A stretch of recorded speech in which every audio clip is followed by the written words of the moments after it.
అత్యంత సంపద కలిగిన వారిని బిలియనీర్ అని పిలుస్తారు. భారతదేశంలో అత్యంత సంపన్నుల జాబితాలో మొదటి స్థానంలో రిలయన్స్ అధినేత ముఖేష్ ధీరూభాయ్ అంబానీ ఉంటారని భావిస్తున్నారు. ఆయన భారతదేశంలో ప్రముఖ వ్యాపారవేత్తగా గుర్తింపు పొందారు. ప్రస్తుతం రిలయన్స్ ఇండస్ట్రీస్ లిమిటెడ్ సంస్థకు అధ్యక్షుడిగా వ్యవహరిస్తున్నారు. 2014లో ఫోర్బ్స్ జాబితాలో అంబానీ ప్రపంచంలోని అత్యంత శక్తివంతమైన వ్యక్తిగా 36వ స్థానంలో నిలిచారు. 2013లో భారతదేశంలోని అత్యంత సంపన్నమైన వ్యక్తిగా గుర్తించబడ్డారు. 2010లో ఫోర్బ్స్లో ముఖ్యమైన 68 మంది వ్యక్తుల జాబితాలో స్థానం సంపాదించుకున్నారు. అదే సంవత్సరం ఆసియాలో రెండవ అత్యంత సంపన్నుడిగా నిలిచారు ముఖేష్.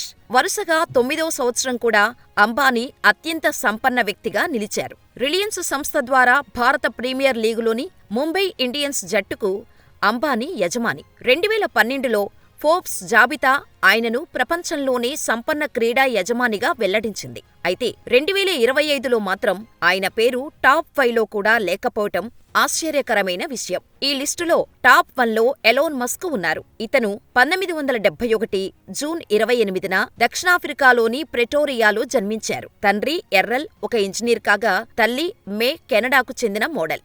మస్క్ చిన్నప్పటి నుంచి పుస్తకాలను ఎక్కువగా చదివేవారు. పక్కవారితో ఎలా ఉండాలో, లౌకికంగా ఎలా మెలగాలో తెలిసేది కాదు. ఈ కారణం చేతనే ఎలన్ ఎప్పుడూ వేధింపులకు గురయ్యేవారు. చిన్నతనంలో తన క్లాస్మేట్స్ కొందరు తీవ్రంగా కొట్టడం వల్ల ఊపిరి తీసుకోవడంలో సమస్యలు తలెత్తాయి. ఆ సమస్య వల్ల ఇప్పటికీ శ్వాస తీసుకోలేరు. ఎలన్ తొలి విజయం ఇక్కడే.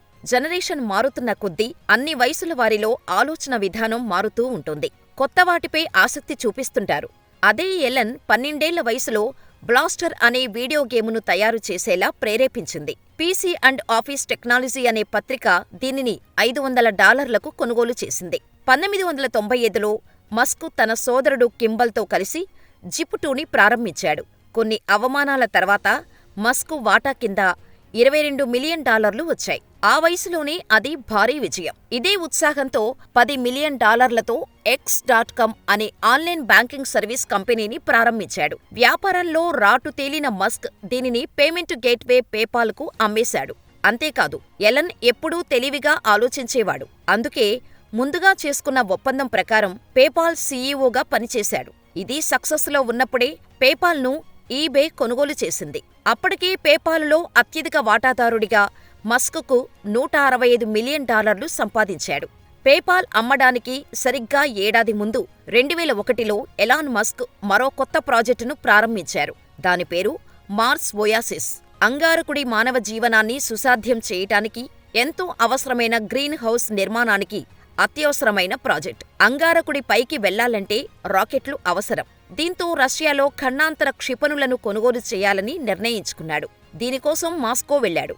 అయితే అక్కడ తీవ్రంగా అవమానించారు. పడిన చోటే లేవటం ఎలన్ అలవాటు చేసుకున్న ఆయుధం. దానికి కావాల్సిన పరికరాలు ఏంటి, ఎంత ఖర్చవుతుంది అని రీసెర్చ్ చేశాడు. మార్కెట్ గురించి తెలుసుకున్న తర్వాత సొంత డబ్బు $100 మిలియన్ పెట్టుబడి పెట్టి 2002లో స్పేస్ ఎక్స్ను ప్రారంభించాడు. ఎలన్ ప్రయత్నాన్ని అభినందించి నాసా వారు ఆర్థిక సాయం కూడా చేశారు. కానీ ప్రయోగాత్మకంగా మస్క్ ఫెయిల్ అయ్యాడు.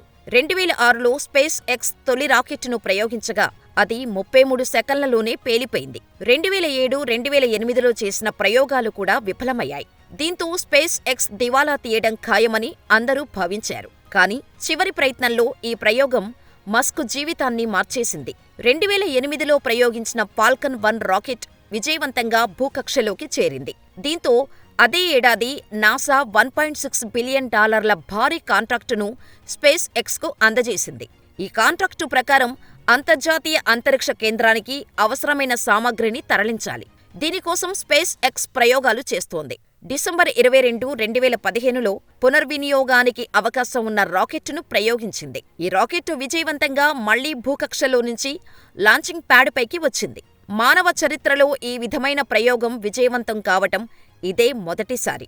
ప్రైవేటు రంగంలో అతిపెద్ద రాకెట్ ఇంజనీర్ల తయారీ సంస్థగా స్పేస్ ఎక్స్ ఎస్టాబ్లిష్ అయింది. ఇటీవల ప్రయోగించిన ఫాల్కన్ హెవీ ప్రపంచంలోనే అత్యంత శక్తివంతమైన రాకెట్. ఈ రాకెట్ ద్వారా ఒక కారును అంతరిక్షంలో ప్రవేశపెట్టారు. దీనికి వినియోగించిన కారు టెస్లా సంస్థది. టెస్లా కూడా మస్క్ ఆలోచనల్లో నుంచి పుట్టిన సంస్థే. మస్క్ తయారు చేసిన వాటిల్లో టెస్లా ఒకటి. 2002లో స్పేస్ ఎక్స్ను ప్రారంభించిన తర్వాత 2003లో టెస్లాను తయారు చేశాడు. రాకెట్ల వ్యయాన్నే తగ్గించాలనుకున్న మస్క్ కార్ల వ్యయాన్ని ఎందుకు తగ్గించకూడదు అని ఆలోచించాడు. ఈ ఆలోచన ప్రతిరూపమే టెస్లా. ఈ కంపెనీ విద్యుత్ కార్లను అభివృద్ధి చేసింది.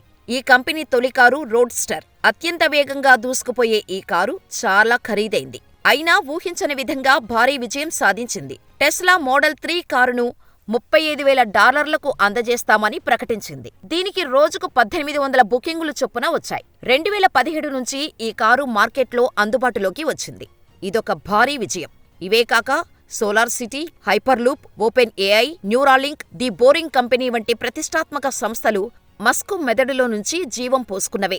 ఎలాన్ మస్క్ ఫోర్బ్స్ 2025 బిలియనీర్ల జాబితాలో నెంబర్ 1 స్థానం సాధించడానికి వెనుక ఎన్నో ఒడిదుడుకులు, అవమానాలు, మరెన్నో నిద్రలేని రాత్రులు ఉన్నాయి. ₹1,00,000 జీతం కళ్ళ చూడాలంటేనే జీవితకాలం గడిచిపోతున్న ఈ పోటీ ప్రపంచంలో బిలియనీర్గా నెంబర్ 1 స్థానం చేరుకోవాలంటే ఎన్నిటిని త్యాగం చేయాలో ఎలన్ మస్క్ సక్సెస్ స్టోరీనే ఉదాహరణ.